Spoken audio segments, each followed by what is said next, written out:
The question today is, Melissa, how do you overcome language and cultural barriers? That's a really good question. Get your pen, paper, tablet, marker, whatever you got, and start getting ready to take notes. If it is to be, it begins with how we think first. So the first thing we have to do is get our mindset right. Barriers are opportunities to learn and grow. So let's first start there. So we have to think about language and cultural differences as an opportunity to learn and grow. And I'm going to give you a 3C formula. That's right, 3C formula to help you overcome and embrace some of these obstacles. Are you ready? If you're ready, say I'm ready. Okay, here we go. First C is communication. Second C is curiosity. And the third C is compassion. Okay, you've got those three down? Let's break them down just briefly, all right?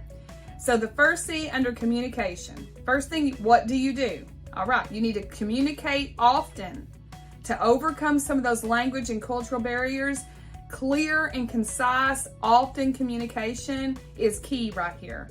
As much as you can talk back and forth, you can kind of overcome some of those language differences.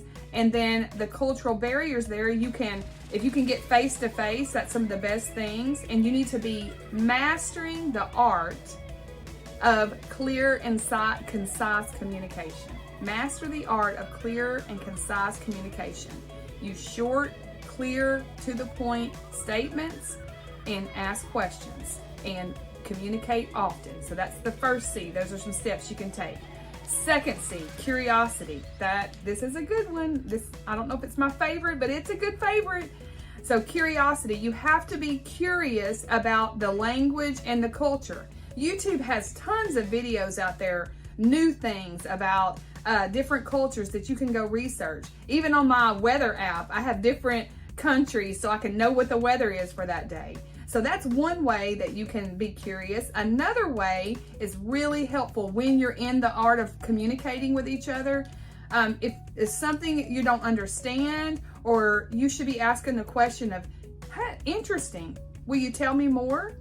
And then when you are curious, you're genuinely curious about how they're saying something or what they're saying, that level of curiosity, when you're genuinely curious, will open up doors you cannot even imagine. So communicate, be curious, and the third C in the formula is compassion. Compassion's a little bigger word, but it takes a lot of effort, okay? So compassion is not just what someone's saying, but the feeling behind what they're saying. You kind of know what I'm talking about. Someone might be saying specific words, but if you're hearing some information in the background about how the passion they have about what they're saying, you need to be reading into not only the words, but how they're saying it so you can show compassion. And again, in order to do that, you could go back to your curiosity. You could say, interesting, tell me more.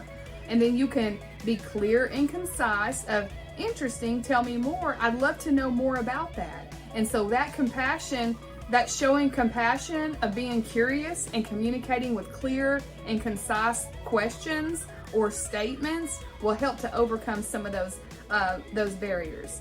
So if you do the 3C formula, some of those, some people consider barriers, turn into bridges, and you will be amazed at what happens. And you may find some new and interesting language and cultures that you find absolutely intriguing. So I challenge you to go research something. Go talk to someone that's not like you and respect differences of any language and any culture that's out there, because that's where we truly apply the 3C formula. I hope you apply it, I hope you enjoy it, and I hope you come back for the next quick dose of CX. Thank you.